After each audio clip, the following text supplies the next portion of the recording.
we will call our council working session to order. We do have a couple of things that if we have time, we're going to add on to the end to discuss the Shopko building and the trailer court. But anyway, there's a lot on the agenda, so we will just get moving. Neil, would you like to go over the building inventory? Okay, we got a report of our city buildings. And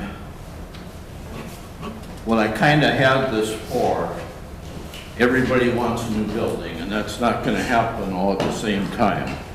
So we have to kind of look at what we have here and prioritize and figure out our greatest needs. And I kind of came up with, depending what we do with the liquor store, library, and public works. And they're probably all one if you're gonna prioritize. And even depending what we do with Shopko, and there's so many uncertainties, it's hard to know, but at least this gives us something to look at. Which is our worst building? I don't know about your worst building, but your unsafest building is the fire department. Really? Because it's right beside the school. And that's been ongoing for forever, but that's true as far as location, but how about building? I think our public works buildings aren't in that bad a shape. You know, we're just outgrown them, you know. Inconvenient. You know, there's how many of them, when you look on here, cold storage, main shop, you know, how many there are, different locations, and we've outgrown them, bottom line. And somebody was at the meeting the other night, that was very evident at the planning commission meeting. You know, there's just nowhere to go with our items. But as far as, like I said, the condition of the buildings, I would say is in good to fair. And basically, didn't we do a survey on your building, our public works was like 1.2 million or something? Oh, it's gonna be closer to 3 to 4 million. And then the fire department was about the same, right? Because you gotta do the air handling systems and everything new on those, so you'd do another one. And so any building we're looking at is in a 2+ mil, Very minimal. right? Yes. That guesstimate estimate? If you do the Shopko building, it's 2+ mil. If you do a public works, it's 2+ mil. If you do a fire department, it's 2+ mil. So if you bond for 10 years, you got 50 years worth of buildings. I mean, you have to be realistic. Yeah, right, gotta be realistic. Yeah. So we can have a great big wish list, but reality will have to set in at some time. Any idea what year that fire hall was built? Wasn't that built from the ground up? I believe it was, Because that used to be a machine shop, was or it 1980? that's probably, I don't have the exact date on it, but I believe it was like 79 or 80. The building isn't bad. No, the building is. It's a good building. Yeah. so the building would have a purpose for something or other. Absolutely. Most of the buildings we have are decent. Yes. And then the other question I have looking at this, we got 10 years left on the ambulance garage. Is there a provision for a buyout if we'd ever want to go that road? They'll let them buy it? No, we pay. You want to buy out their contract? Yeah, I guess, Bill, I don't know if you. We'll have to. I mean, there's not a provision for it, but I suppose anything could be negotiated. But as far as I can recall, I mean, I haven't looked at that. well, it's premature, but let's say we pursued Shopko and we had to get the police out of here. That would be a fast solution, wouldn't it? No, not really, because maybe a bad solution I believe one of the reasons why the ambulance garage was built, and you guys have been here longer than me, would know, was so we had an ambulance service here in Painesville. Wasn't that one of the reasons? I believe that was one of the reasons, yes. So you certainly won't want to deter since. No, we'd have to negotiate with Centricare, and we don't want to, I agree, we don't want to be without an ambulance service. I mean, the problem from Centricare's perspective is their campus is full. Right. They just don't have room to do it, and I think that was part of the reason they came to us to negotiate the construction of that at that location, and they were willing to agree to lease it, was just because they didn't have land space without making a purchase. And I'm guessing at the time, they were thinking that, you know, they might be relocating their campus, but now, as far as I know, that seems less likely. I'm not sure, maybe they're still thinking about it, but I think that talk has cooled down a little bit. But to get out of a lease contract isn't generally easy, correct? Yeah. I You mean, both have to be on the same terms. they'd have to, you know, it would only work if there was an alternative for them, otherwise they're not gonna wanna do it. I mean, I don't know what the alternative would be. Maybe they'd have a plan, I have no idea. Wasn't the long-term vision also to have all of the emergency services over on that property? The ambulance, the fire department, the police department at some point? Or is that? Yes, that was the reason they bought the land. Yeah. Yeah. Yeah, so I don't know, I mean, would we want to even talk about moving the ambulance off of that if that was part of our long-term plan? Because that's what popped that price up so high for the fire rescue, ambulance, police. And one time there was speculation of City Hall, It was talked about over the years. which wouldn't work, but it'd be a mess. But overall, I like the report, and most of our buildings are in good shape. The precast buildings basically last forever. It's They will last as long as you keep roofs on. So that's probably the way to, in certain buildings, definitely the way to go. That's all I got, unless somebody has questions.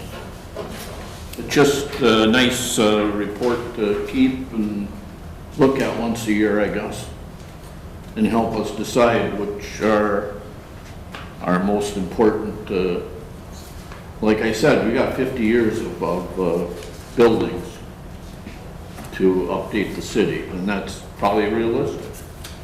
We'll have to pick our number one choice and bond for 10 years and just get her done. The nice thing on this, if we're ever gonna keep going on it, you know, Neil, it's a great spreadsheet. The only thing I would like, if we could put it in here somewhere, would be, prospective sell price. What is the building worth? Because then, if you look at it and you say, well, we're gonna build this building, but we can sell this one, this one, and this one, and this one, and pay a chunk down, would be some really good information. Now, And of course, you can only sell it for what someone gives you to it, so I mean, a prospectus. And even values change almost yearly. Right, you can go on your, I don't think it's listed for the taxes for the city, is it? What the value is of the building on the. Yeah. This one is 600. Yeah. That's all you have to do. I'll read this one. Taxable income, take 20% off it, that's the sell price. It's pretty close, but anyway, just in the taxable value of each one would be something. That could easily be added on here. You know what I mean, it'd be a little bit more conversation if the public works buildings all were worth $1 million. Well, that's a third of a new building, or whatever. Does anybody know what the square footage is of the fire hall? It's gonna be a 60 by 80. 1, 2, I think it's like 100. think of the doors are how wide? 14. 14 is 1, 2, 3, 4, right? 14, 14, then you can put almost another one in that one, so that'd be 5. 15, 30, 45, 60, 75, you gotta be 100 and something. 6,000 roughly?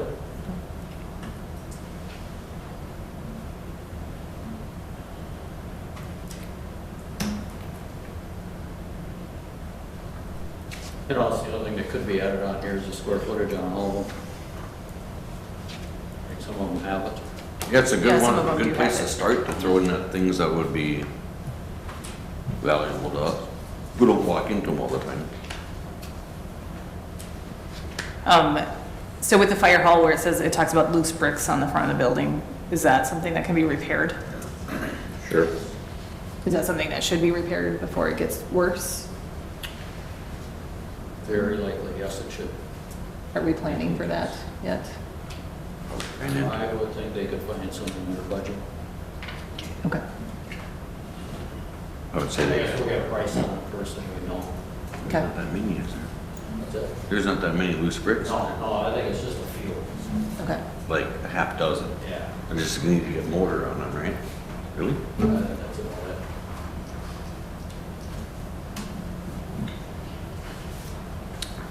I guess the only other thing to be aware of at the fire hall is a point that Lenny had touched on, is the air exchanger. You know, our safety inspector has brought that up.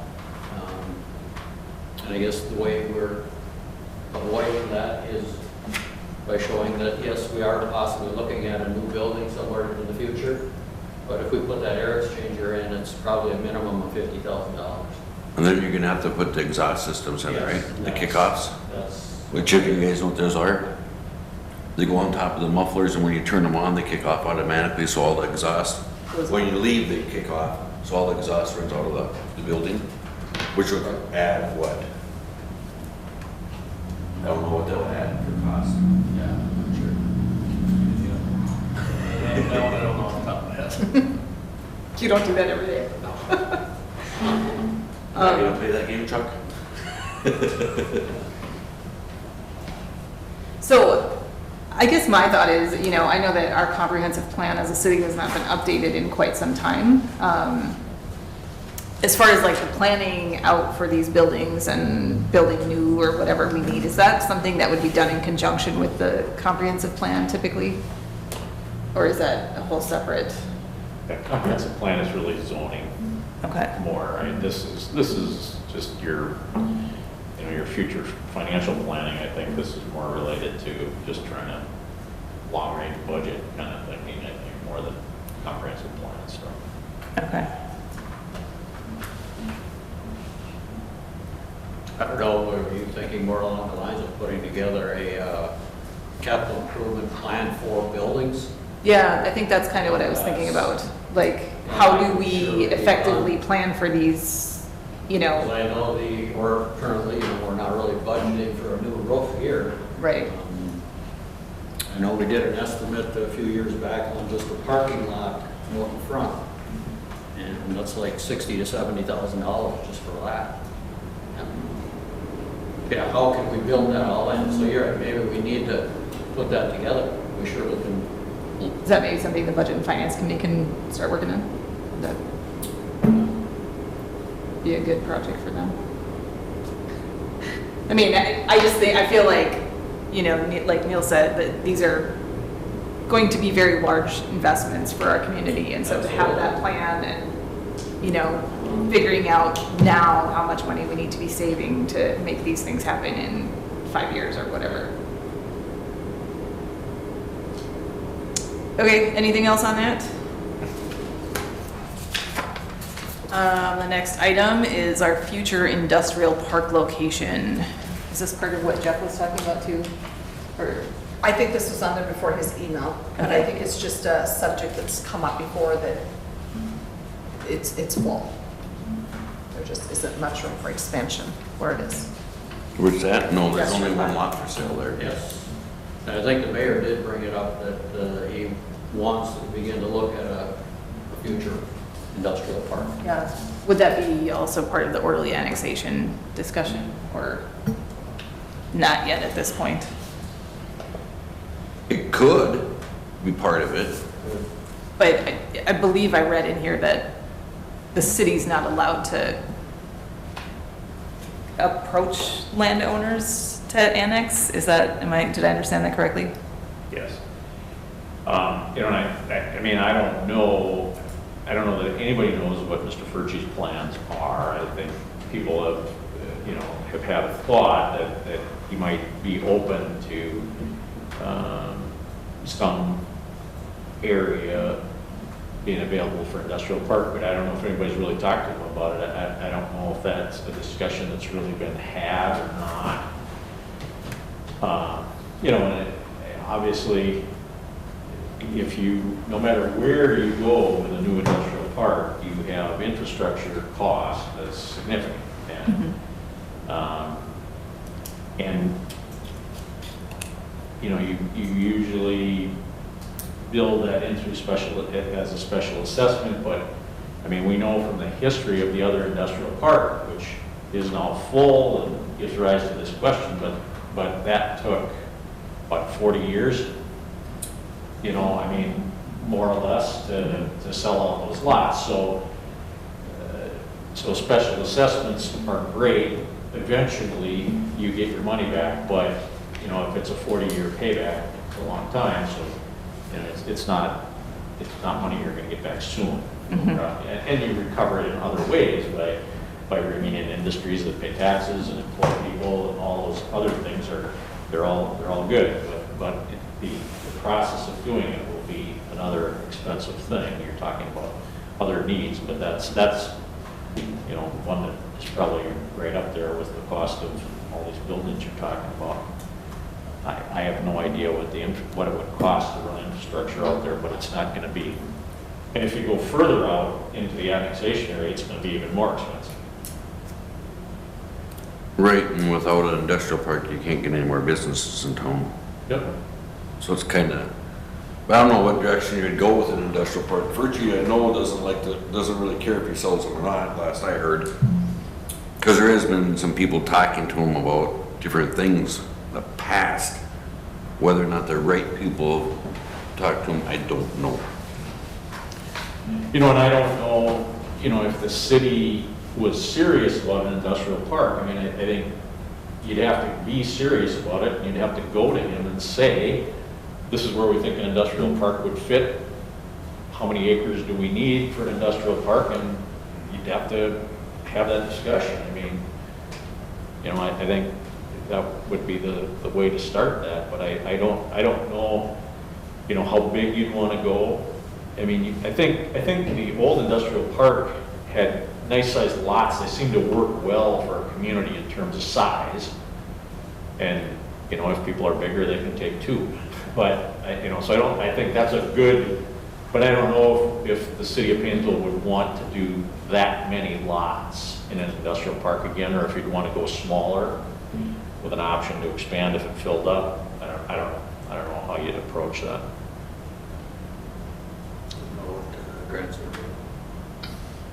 There are infrastructure grants that could be pursued for infrastructure. On which one? For infrastructure, for industrial parks. Do we know if any of the COVID stimulus stuff that they're passing down would fit any of that descriptor? There's a potential, you know, there's usually infrastructure related dollars that come through that. You know, the last stimulus package did have a lot of infrastructure and, you know, that type of infrastructure related costs in it. So there's definitely potential there as well. And first you might want to sell one side of that or the other one now. Probably the east side, I would imagine, I bet. There's a chance, and I don't know how many acres is on the east side. That'd be at least 40. We got all the infrastructure running beside it except for, is there big power?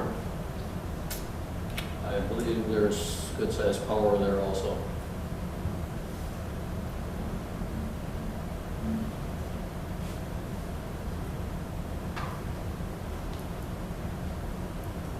big are the lots now in the industrial park, does anybody know?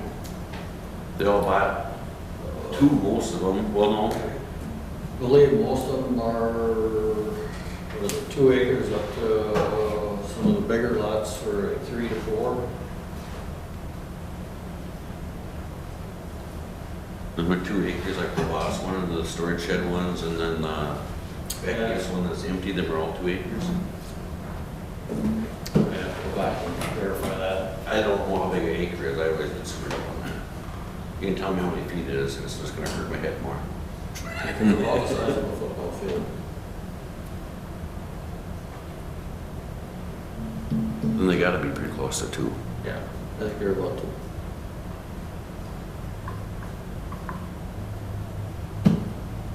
And them lots were selling for what, 35,000, you remember back then, Bill? I don't. And I don't know, you know, I mean, there've been some that have sold more recently, but I mean, I would guess that they had 30 in them for assessments. I think they weren't, I don't think that organization was making a great deal of money off the lots. I don't think they were trying to. They were just trying to get brick business in the town. That was their focus.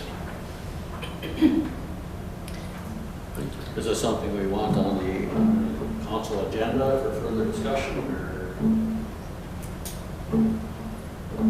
Since sooner or later you're gonna have to talk about it, I wonder if it should get thrown into EDAP first and let them guys have the discussion on it, because there's the one who's bought all the lots anyway. And they would have more of a, I'd respect their opinion a lot. Yeah, If absolutely. they said, you know what, you're gonna have to have a 2 acre lot. Can I maybe give us time to investigate some of the grants a little bit further and know what money will be out there and some of the details on it? I don't know who else to ask it, really, for a starting point. And then if we get a little bit farther, then maybe our next working session, we'll have some of the guys from EDAP come in, Yeah. and then they'll give us the information, because I know they were all pushing for it pretty hard too. I think so.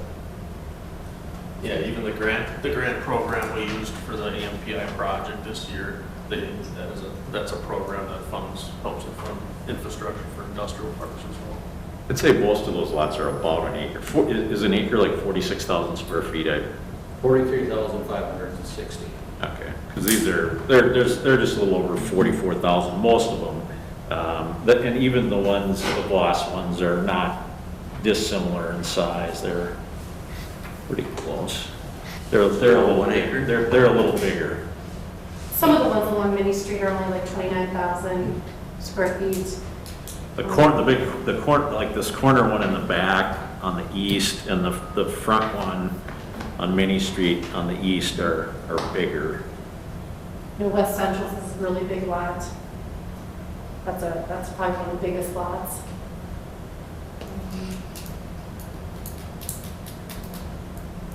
South of Mini Street, you have a fair amount of lots there. You got Dave's and you got Leon's, and those are fairly good sized. This one is almost 2 acres. That's Leon's, this is Leon's, this is Dave's. I think Valley has 2 lots, and Lewis's have like 3. Nelson has a fair amount. Yep, He bought part of the Folks Farm plat there. yep. Yep. No, Staying must have 2 or 3. The lots that, He has about 10. the lot size that Lewis Industries sits on is, they're about 123, they have frontage by about 355 deep, but he has 4 of them. And those are just a little over an acre each. Okay. Mindot's got a good sized lot. Yeah, some of those back there. Yeah, they're all pretty much landlocked except for Nelson right now. Yes, Nelson could head east if he needed. Yep. Because everybody else has no place to go. Who bought the Fuchs lot? Was that Nelson? Nelson bought some of the Folks Farms property, yes. But we do have, I think there's one lot that's for sale up on Industrial Loop East, right? Yeah, There's one lot there, and then of course the city property on Main Street, that was rezoned industrial, so there's a lot there. but that one's shallow. That one's small, but it would work for maybe a starter business. Your incubator type, lot. Yeah, I looked at that, but the assessments, it cost more than the whole lot cost. $30,000 in assessments. That's something that I think the council had to think about is how bad they want to move that lot. You know, we had to incur the cost to take down the buildings and restore the turf and things like that. Right, but still that's cost a lot. It does. Yeah, and I think there's that one lot over right beside West Central and by Earl Sting that's been for sale for a long time. That needs a lot of land work to get it flat. And that runs, that's got a fairly large frontage, but it's pretty short in depth. It's been for sale for, well, ever. There's not a building on it. But I don't know, that would be my suggestion to send it something towards like EDAP and Yeah. let them chat about it. I think that's a good idea. We'll do it. Okay, next on our agenda would be City Hall staffing. Well, see, The Orderly annexation. Oh, is there more to discuss on that? That I'm gonna ask a question real quick. Is it correct for the orderly annexation, okay, anyway, if I want to be annexed into the city, I have to ask, and Alicia cannot ask me, but I can ask you. Is that correct? Yes, In a simple form? yes, the property owner, I mean, the idea, the concept was that, you know, if a property owner needed utility services from the city, they would ask, and then that discussion could go forward, but the city couldn't go out and basically try to solicit people to come into town. Okay, and I'm gonna ask another crazy question. How did it happen down the industrial loop that we have township property in the middle of city property? Well, it's actually in more than one spot in the city. If you recall, Jerry Mayor's property is in the township within the city boundaries, and the greenhouse is also township property. It happened way before I came here, but they were township land that was never connected to services, and the city built around it. I was just wondering how that worked. Seemed odd. If, I mean, push comes to shove, I think the city, correct me if I'm wrong, could push them to annex in, but we just never have because we have relationships with them professionally and personally. Right. But you could, I was just wondering how it happened. I don't know, I wasn't here that day, both pre-existed my time. Yeah, it just seemed really, really weird. I'm sure they were well, I think Jerry Mayor's is part of a farm, if I recall some of the history, and the city purchased land, like the industrial park, and built around them, and they had no desire at that time to come into the city. They had a well and septic, and Okay, it was just a question I figured I'd ask today because I didn't get how it worked. yeah, it's not great, but it happens, and I'm sure we're not the only city that's happened. now Jerry's doesn't have his own well now, does he? I have no That would be a idea. wrong question. He's got no service, No, there's no services. no service whatsoever. But the greenhouse has a well. But the greenhouse Also, is, a yeah, well and a septic. and septic. Now, if they ever sold, could that be still, That would be up to the new owner. okay. And there's not a thing we can really do about it, there. As far as I know, no. There's also one behind the Best property on Main Street. Corey Best, he owns the property that is right along Main Street. He actually owns 2 lots that are in the city, and then the lot behind him is in the township. So there's actually 3 parcels in the city. Huh. I was just wondering, since we're all here and it came up, I just, And I asked him 100 times when he built his shed if he'd like to annex that in, and he denied me every time. And then the city's got that odd piece of land over here that's in the city that's, Is that where Work Lumber, are they on that, or, Well, that's that egg piece that hangs out on the island. yeah? I was just wondering, it was just, But, so there's not really any way for the city to actively expand our borders, right, at this point? yeah, I mean, we'd have to,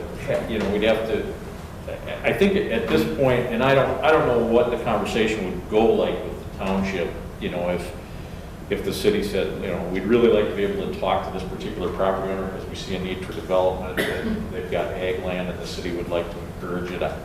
I don't know, we've modified this agreement a few times, slightly. I assume the township is fairly, protective. I mean, they've been protective of lands in the township, obviously, and, but I don't know how that conversation would go if we, if there was some land that the city thought, we need this to come into the city for whatever reason.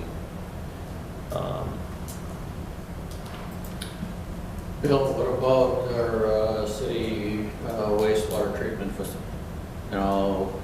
Total land, all our irrigation sites, is there any way that could all be brought in?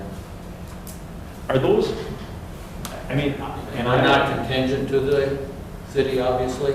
I don't even know, Ron, are those all within the orderly annexation area, or do some of them fall outside of it? The majority of them are outside. Okay. As well as the compost site property too. Yeah. Well, since the city's the property owner, I imagine that we could do it. I mean, because all it requires is that the property owner request annexation. We'd have to ask ourselves. Yeah, we'd have, Well, basically, we'd have to go to the township and say, we're the owner of the property, we would like to be annexed to the city. I think that's the way the agreement reads, is that the property owner needs to request it, but since we're the property owner, the problem in part is that this agreement generally contemplates the land having a need for city services. Now, on some of this, they're providing a city service. I don't know that we need a city service on them, but they're providing a city service. It would seem awkward for the township to deny the city the right to annex its own property into the city, but I would think we could do that. so you, What about the farm we just bought? Well, right, that would be part of it.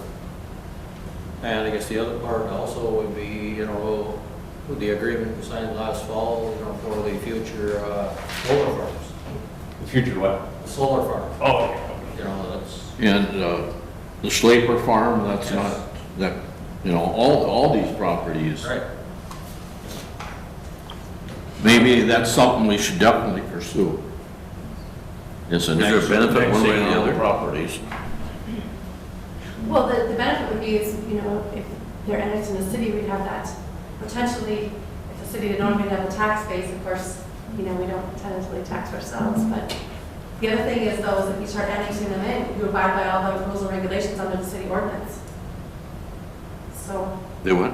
if you annex in those properties, then they need to fit the city ordinances, whether it be, storage or nuisance or weeds or grass or, so you gotta think about that, and then when they come in, are they gonna be rezoned? Because they're coming in as ag. Obviously, they would remain ag. Sure. Then we need to follow the ag part of the zoning part. And So on most of those properties, Ron, I assume that we do pay real estate taxes. Oh, absolutely, yes. We pay approximately, I think it's $16,000-$17,000 in property taxes. So what percentage comes back to the city? What is it, 20?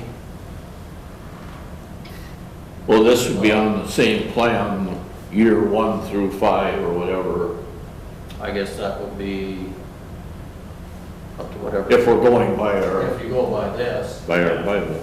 Yeah. So nothing has changed from what was agreed on in like 2010. This is what we have right here, is what was Yep. agreed on by a mixed vote. I think it was 4-3 or whatever, like it says. So it wasn't unanimous by any means. I mean, basically, it was agreed on in 2005. There were only small changes made in the more recent version. It didn't change it much. Right.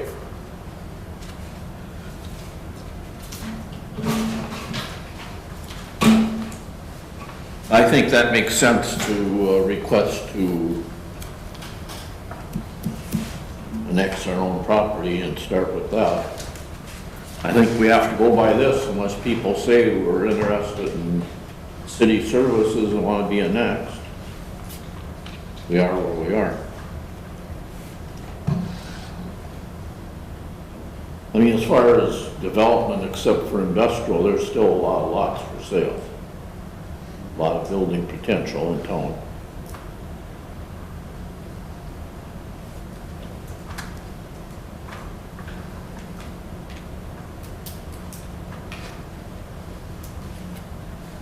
So is that something then that we, the council has to make a motion or take action on at one of our council meetings in the future to pursue?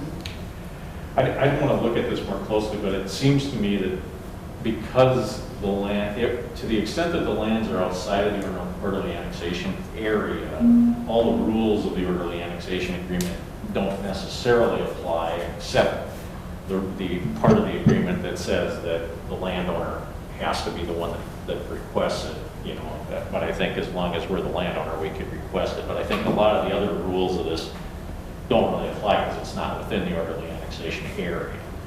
I have to spend a little time thinking about that, but that seems to me that's the way that would work, is that it would just, we could request the annexation, and I think the part about 5 years of taxes and all that stuff, I think that only applies to land within the orderly annexation area. I don't want to commit myself 100% to that, but it seems like that's only for lands within the area that's defined. But before it's all said and done, they're probably gonna want something like that. Maybe. I don't know if it matters, Bill, but you know, a portion of that is in Zion Township also. Oh, okay, yeah. Or just one, right? Maybe there might be more. Oh, yeah, there's probably 200 acres. Okay. Is there a reason why this was never done before? I think that the policy in the past has always been that we do not pursue annexation until the property owner comes forward. Okay, I was just wondering. 'Cause I don't think it would surprise anybody if we said we wanted our own land in our city. Right. Yeah, Should've- we're the property owner, it Right, yeah. seems to make sense that, I don't think, I have no unless we're idea. just not wanting to ruffle feathers with the township, I don't know. They might look at lost revenue instantly and go a different direction. What's So the I was worst wondering if thing we can that use can that happen? lost revenue as a way of maybe renegotiating this agreement. Maybe we won't request annexation, but let's renegotiate to something that makes a little more sense. So is this something, is it a discussion that the joint planning board should have? I have suggested that in the past. I don't know that it's ever gone anywhere, but that's where I feel like it would make sense for that discussion to take place, since that's where those people are together in the same room. But, That would make sense. Are we? well, I'm not sure. Yeah, I don't know. I'd say it should go there. Thanks, Len. If you're sending it there, you're taking the planning commission. So are you both on that, or is it No. Sean? Are you on it with the mayor? Sean and Alicia's on that. No, it's just me. It's just. On the joint planning, it's just me and, well, Jennifer's there in advisory sometimes now. I don't know if you're still coming in the future. But, Ron? It is a 5-person board, 2 Yeah. members from the township, a member at large, and then Sean and a city administrator. because I thought that I read in here that it was 2 members from the city council. 2 members from the township board, and then 1 that was appointed. I believe it was always 1 council member and the city administrator. Okay, oh, I guess it does say 2 appointed by the city council and 2 appointed by the township board, okay. So that would don't worry for a voting member, essentially. Yep. So she's the appointed member. Actually, the it's city city administrator. administrator. I'm just there to Okay, help Ron with some okay. of the zoning So stuff. technically, it doesn't have to be the city admin. Right, but somebody has to be in charge of Anybody, taking notes. two people appointed. God. That would be so bad. So it's, right now it's Sean, who else? Ron, Ron, and then who from the township? Butch Mueller and Steve Lutz. Steve Lensel, yes. and Jerry Mayor's on there as the at-large. So this is new people from when this ordinance was agreed upon. Mm-hmm. Correct. Has there been, Maybe they have a new line of thought, and could be more agreeable or not. I know that there's been some issue, there's like a backstory to this joint planning board. Is it possible for the joint planning board to have a meeting? We have one next week, Wednesday. The 24th. We're holding a public hearing. When I have mentioned this in conversation, they pretty much don't want to look at me. But we can certainly ask.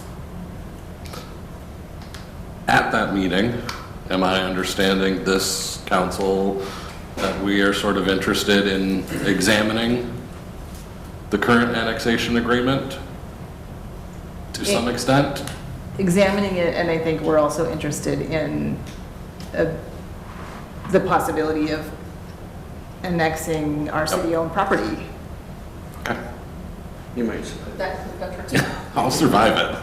I'm not Well, worried I don't about know. that. Would it? Would that include Veterans Park? Whether I care to. And the compost site and all the other places that we have. Yep, it really- I mean, I think that maybe those things could be incorporated into our We get a list annexation of all of our agreement and have a properties in timeline. the township before that then? Has there ever been, instead of throwing one person into the game, has there ever been a joint meeting just with the council and the township? Has there ever been? Yeah. Not to say that there couldn't be. You know, for something like as important as this, Not that I can recall where it's just, would you say it's an official meeting or a working session like this where you can have conversation and? I would, I don't believe either since I've been here. An is there a reason why we official- wouldn't build? Well, there's no reason you couldn't, but I mean, I think, you know, before you do that, you want to figure out what it is you want. I mean, you know, whenever I've been involved in conversations about changing the orderly annexation agreement, that's as deep as it goes. We'd like to change it. I don't know, I have no idea what it is that the council would really like. I've heard, you know, from one extreme to another, what people's ideas are about what would change. I would think it would be useful for the council to reach some consensus on what it is that's important to them to change in this agreement before you start having a meeting with the town board to just banter things back and forth. I don't think that would go well if you didn't have some ideas. I mean, you've got to be flexible when you go into a meeting like that, but I think as a starting point, you'd want to have some ideas about where it is you'd like to get. And I don't get a sense of where it is that people think we ought to get with this, but maybe people all have ideas, but I don't know what they are.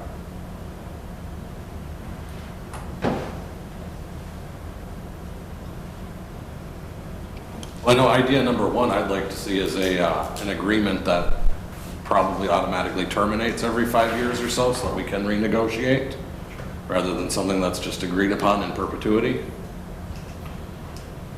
Yeah, and this agreement has some kind of vague language in it about the fact that the highway was coming through and we couldn't foresee everything, and it kind of implies it might get renegotiated as things change, but it doesn't really say that. It's not a firm part of it. It's talked about in the language of it, but it's you know. But I think that's a starting point. It would be to say things have changed now. A 4-lane highway has been built, but I still think it's important to say, as a result of that change, what is it we think we want or need in terms of the agreement. But I think those are valid points. Sometimes things change with time. And At the very least, after every census, we should be taking a look.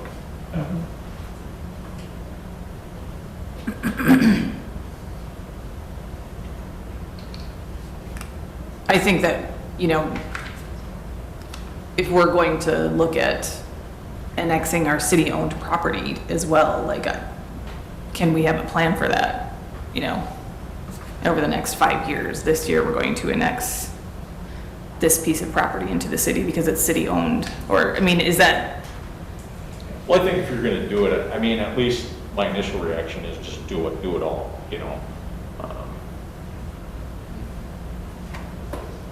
But that's, I think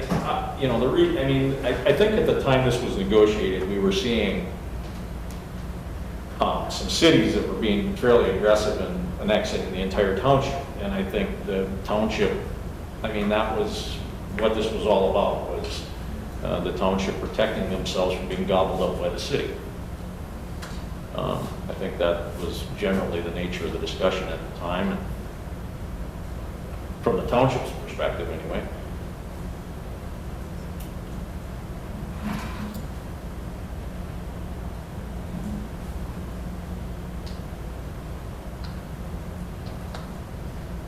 Well, I'm more than happy at that meeting on Wednesday to put out a feeler for our ability to discuss without throwing out any specifics, starting a dialogue. okay? I don't know. Is that something we can do here? We wouldn't need an official motion on that or anything, would we? We can't. I know we can't now, that's why I was wondering if I have to wait until our next council meeting before doing it. Bill, if we want to annex in our own property, does the township have to give their approval to that? I'm just looking at paragraph 11 on page 18. It says, "The city shall not initiate any annexation action or promote a property owner's petition seeking annexation of any property not located in the annexation agreement without the consent of the town board." But here, the city is the property owner. It would seem to me that the city could petition for annexation of that property. And the property isn't within this agreement, most of it. Right.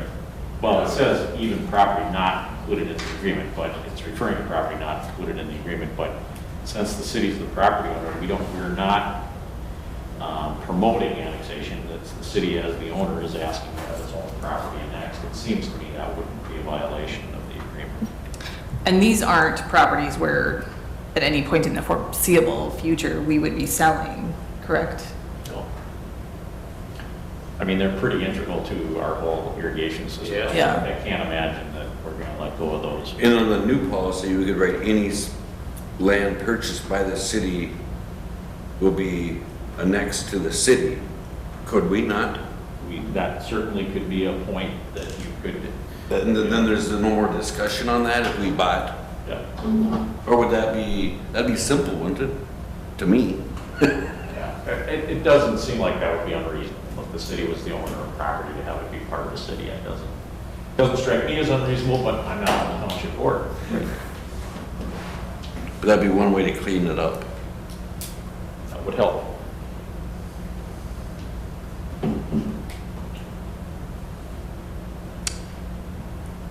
So should we get ideas that we'd want in the next one before and then build one first?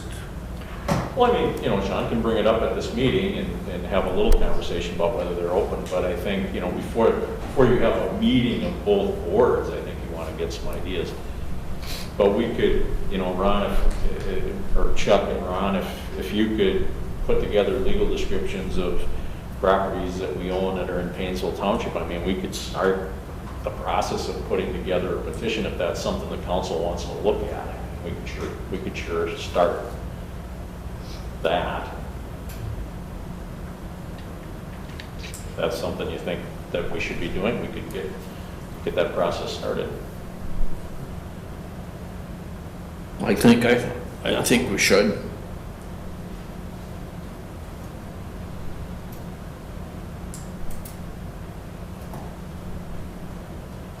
Well, sure, we can do that and then bring it up Wednesday night and then report back to the council.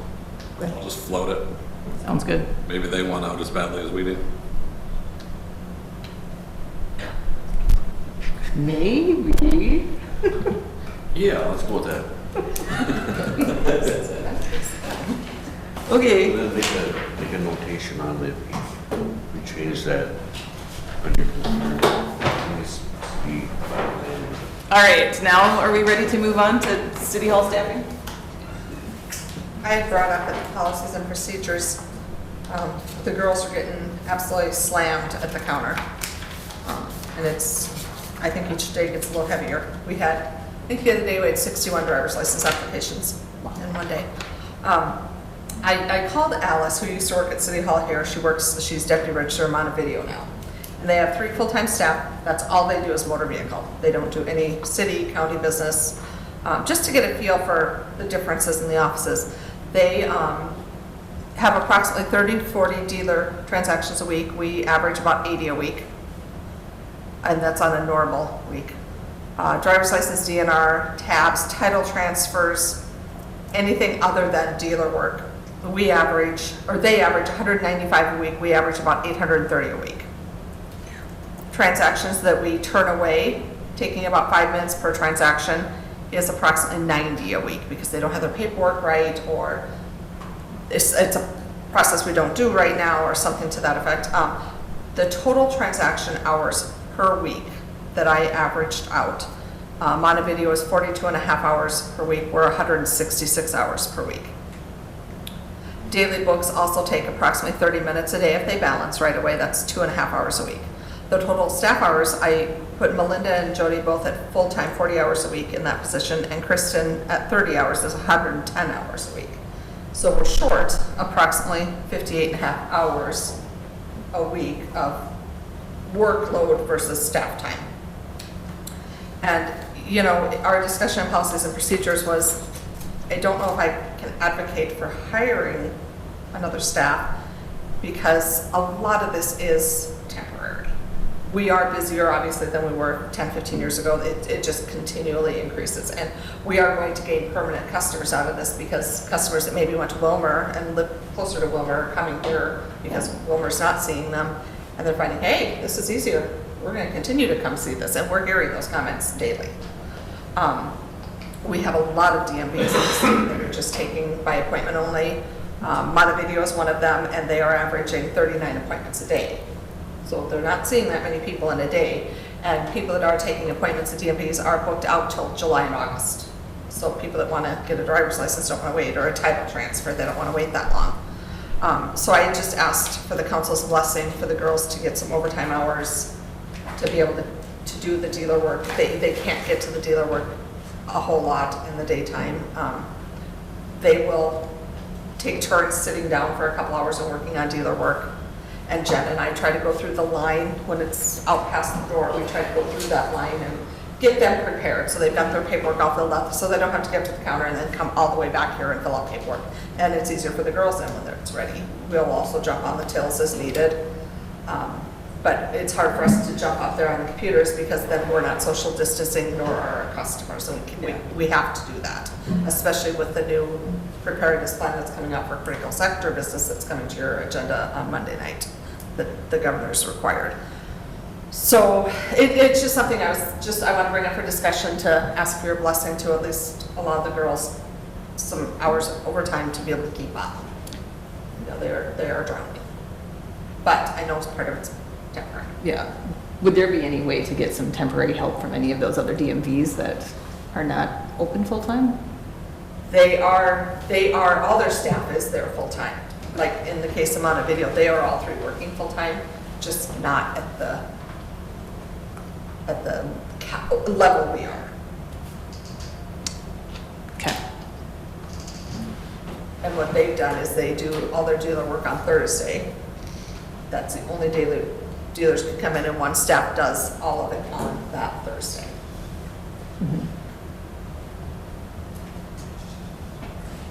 Would it make any sense for us to have a day where we don't do any non-dealer work?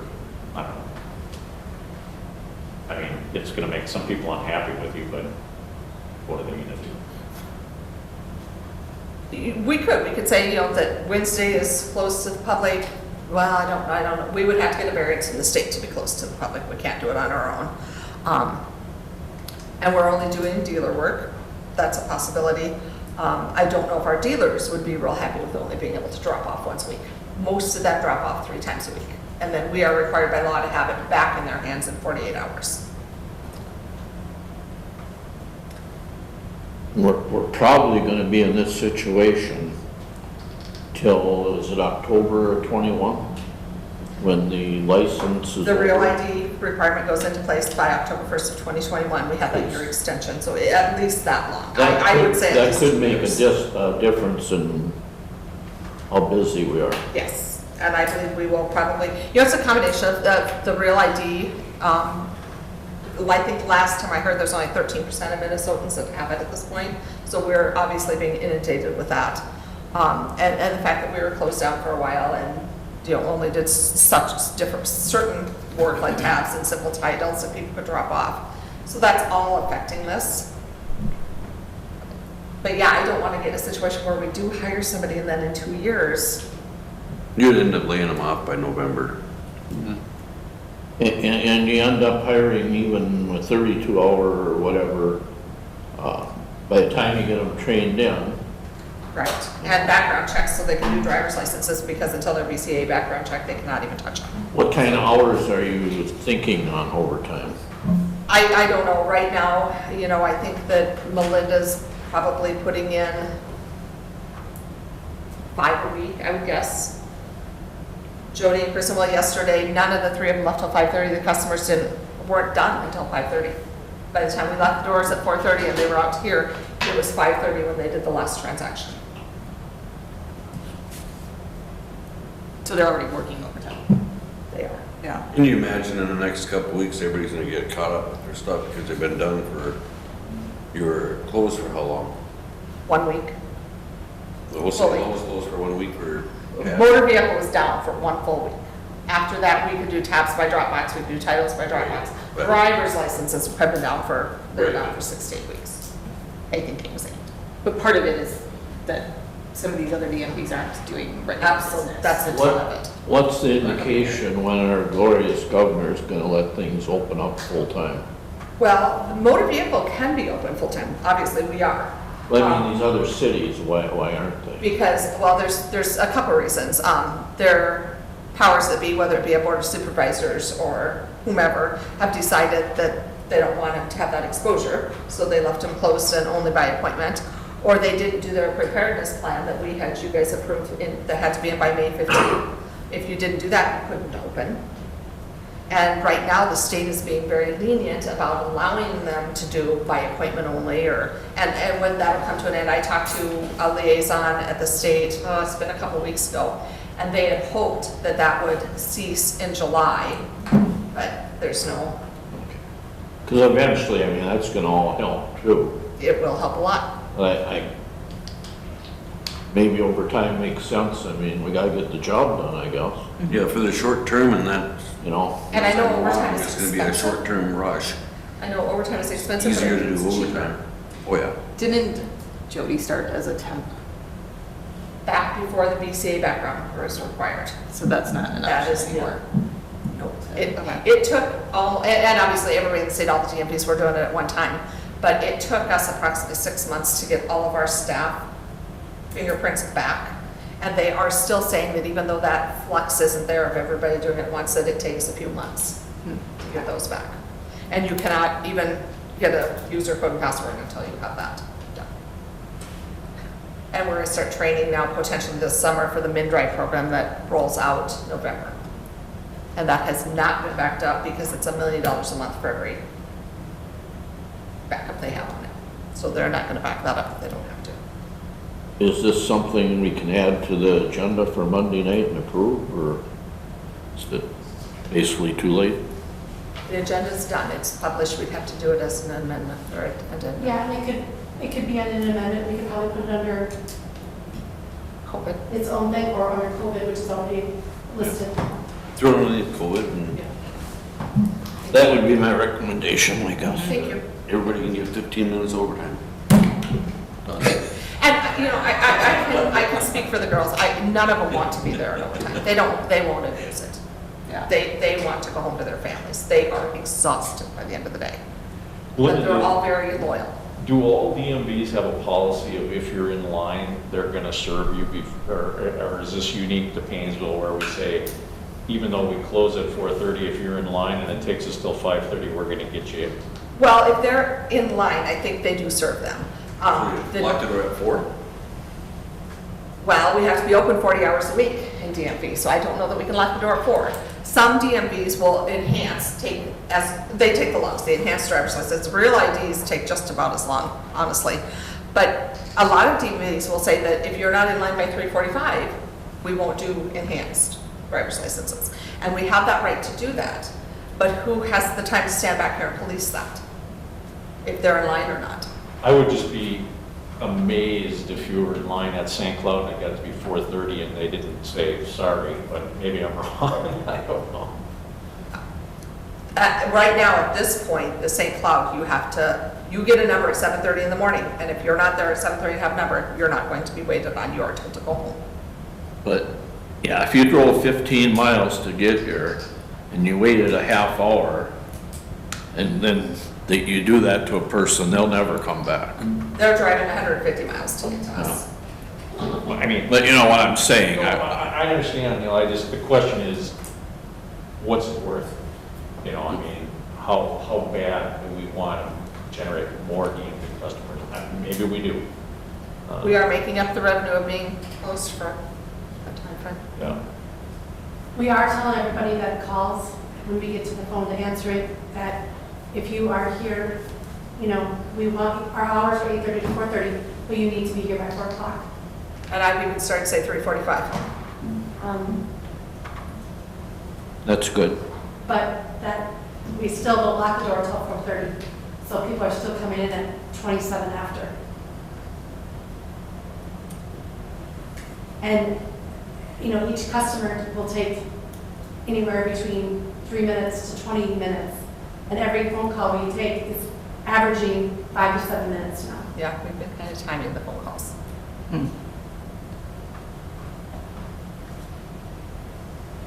How much time would you say you spend on phone calls through each day Jen and on I, average?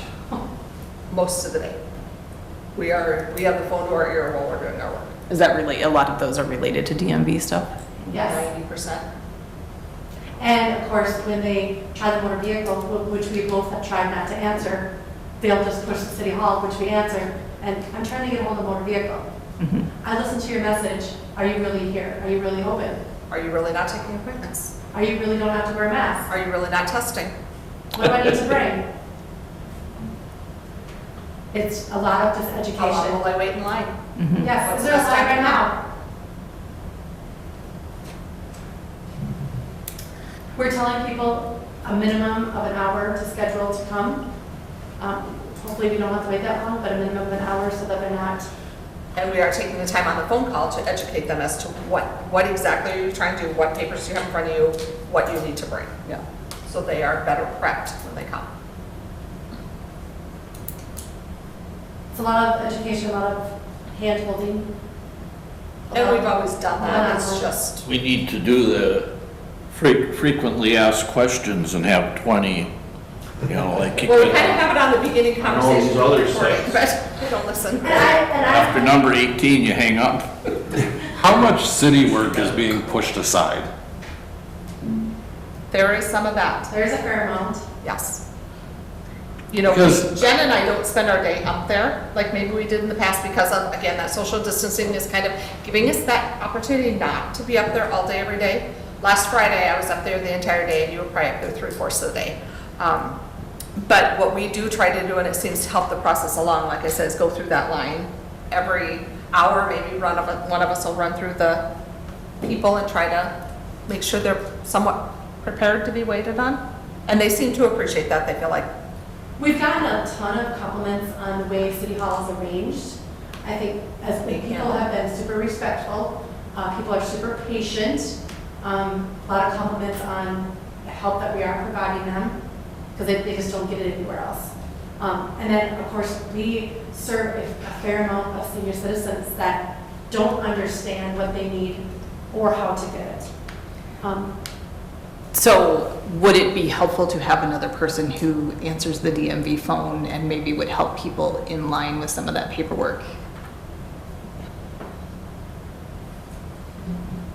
If they knew what they were talking about. If they, That's- but is that something? That's the key right there, there's so Yeah, much to learn. but that might be easier to train somebody in on than going through the whole background check and the process that would take, at least as a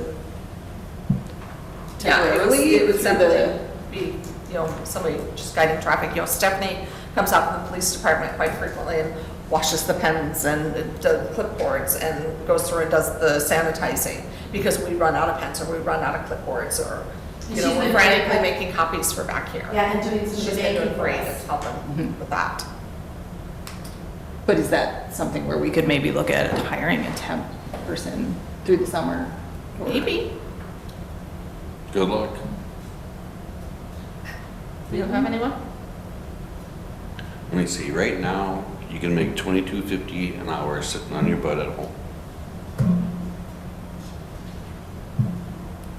There's not a lot of people running around looking for jobs I suppose. because they're making so much money at home.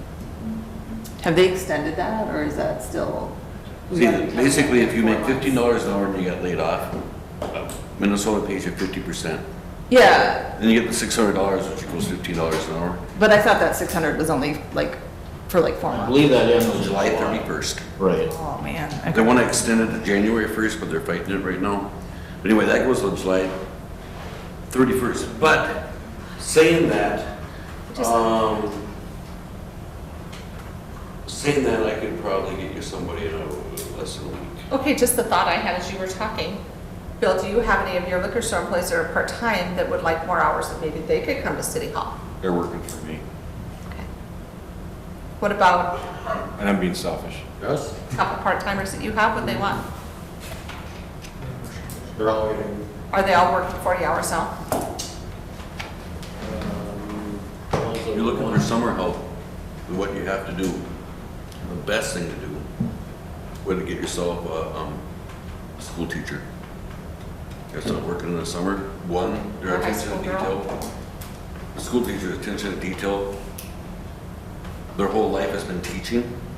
And so in order to teach somebody what they gotta bring, they have the perfect rapport for it. But you think you could find somebody in a week to do that if we decide to go that way? They got 5 more. Yeah. What do you pay them? How much do you pay them? Me? Well, I mean, what would something like that cost if we had a temp person doing that? You're looking at least 14.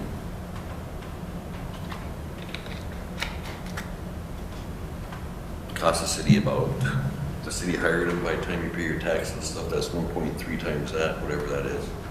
1.3 times 14 is a cost. The city is more expensive because you guys give them more benefits and crap, but if there's just that, Bucks.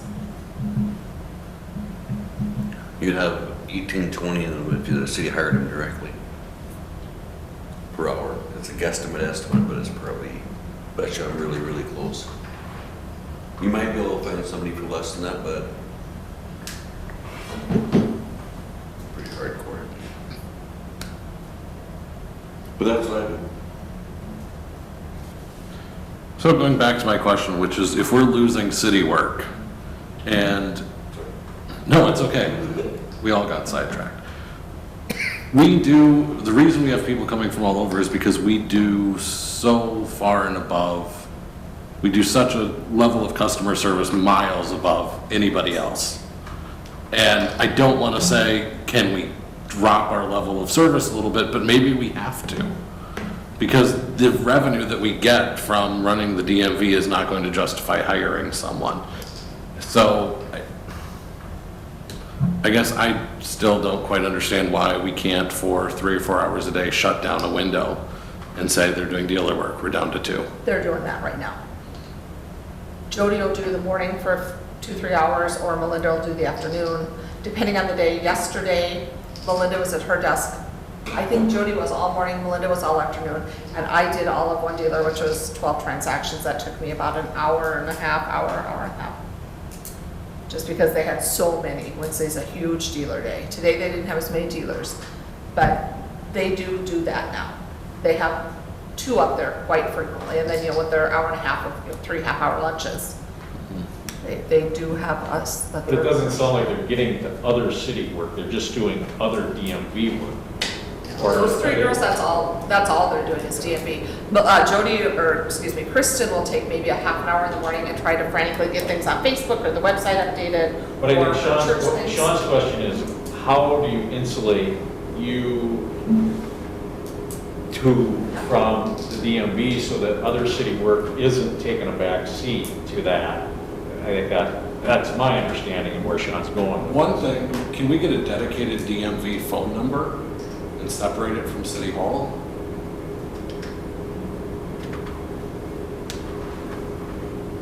I don't know. I don't know. Right now it rings differently and it goes, It's an extension. it's an extension that they get. We'd have to pay for a whole nother number. I don't know. That, we've always had this since I've been here. Ron, I guess you might be better to explain that. As far as I I'm know, sure it could be done. I guess what it's, but is it work for the short time that we need? I don't know. What Maybe you was, just say if somebody calls with the DMV question, you reroute them back to the phone tree and say, listen to the message again.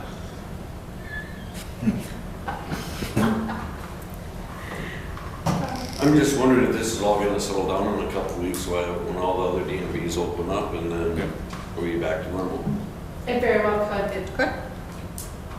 That's why I'm thinking the overtime isn't a big deal right now. overtime probably makes the most sense, at least for a month, and let's look at it again in a month. Yeah. I think policies and procedures wanted to look at it at their July meeting again, so. Okay. And I don't have a problem with customers waiting in line for an hour. I mean, the first week or so, that was really hard because we just don't do that here. But Now it's- when you're looking at 3 or 4 hour waits or no service at all at other DMVs, People we're are pretty waiting good. 40 minutes to get a Big Mac. They can wait another 10 minutes to get their driver's And license. last week we were also down one person, she took 2 days off. Yep. Yeah, which is why Thursday, Friday, we were at the counter board. Jody was gone for a couple days, so. You're saying legally we can't close the door at 4 o'clock? I don't believe we can because we have to be open for 40 hours without a variance. I mean, I can check into that a little further, Neil, but Because you'd still be open, taking care of the people that are here. You know, it's not like you're closing the counter. I'll make a note and I'll check into that. Because that would help us quite a bit, wouldn't it? I think. It would help with the, yeah, like the last night, the customers are here until Getting them 5:30, so out of then here. we couldn't do dealer work that extra hour of work. So we'll put this on, or we'll talk about this on Monday during our COVID update about the overtime. And I will not be here Monday night, but Jen will. Okay. And we can always reevaluate my staff as we go. You know, we're just getting into our busy season right now. Oh, we're gonna bill, don't you worry. What about the part-time police officers? I could have Steve out here. Mr.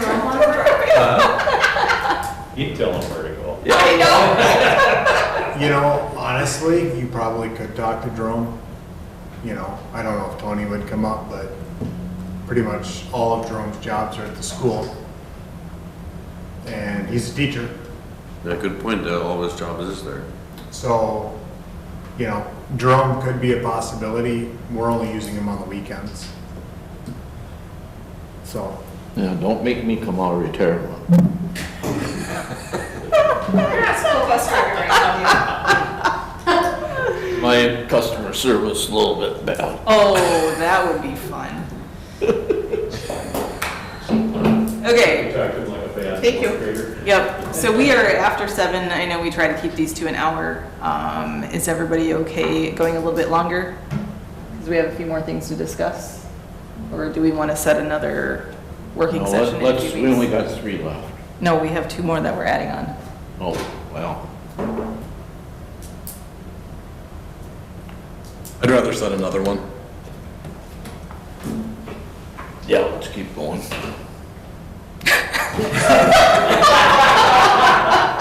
It's unanimous. Okay, it's 1 to 1, who else wants to vote in? I'm out of All here. right. No, it's not an issue. What are you talking We about? already dealt with it at policies. No, and I'm working on a plan. There's each item. Okay, start again. No, Okay, not an issue. okay, We dealt with it in policies. yep. No, I'm working on a plan. Well, that would be great if we were a one-man council, Sean. Well, that's the Oval Office. I mean, I think these things are important for us to discuss. Agreed, and I think we need to spend some time on them, so that's why I Yeah. think we should come back rather So than what- longer tonight. Do we need, how quickly can we have another working session? Does that need 10 days posting, or? No, how about July 6th?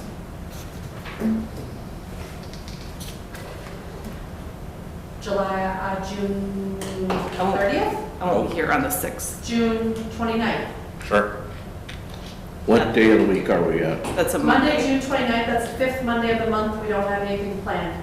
June That's a good 30th is, No, Mondays are fine. Monday, June 29th? Sure. All right. What 6 time? o'clock? Does that work? Monday, the 29th at 6 AM, PM? I suppose, though. Okay. 5:30? Would you? Going once? Going twice? Monday, June 29th at 6 o'clock. Does that work? Okay. Monday, June 29th, 6 PM. I'll come back. And then, just before we get on to that, so do you need A through D on there, or can we focus on E through H? I don't think we need A through D. I think we can E through I, Perfect. right? There's two things that we were gonna add. Yes, so the smoking ordinance, the downtown safety, the police department, community engagement, Shopco, and trailer park. Yep, Shopko, where's that one? that's the add-on. Okay? Okay. Sounds good. So we will adjourn then. Thank you, guys.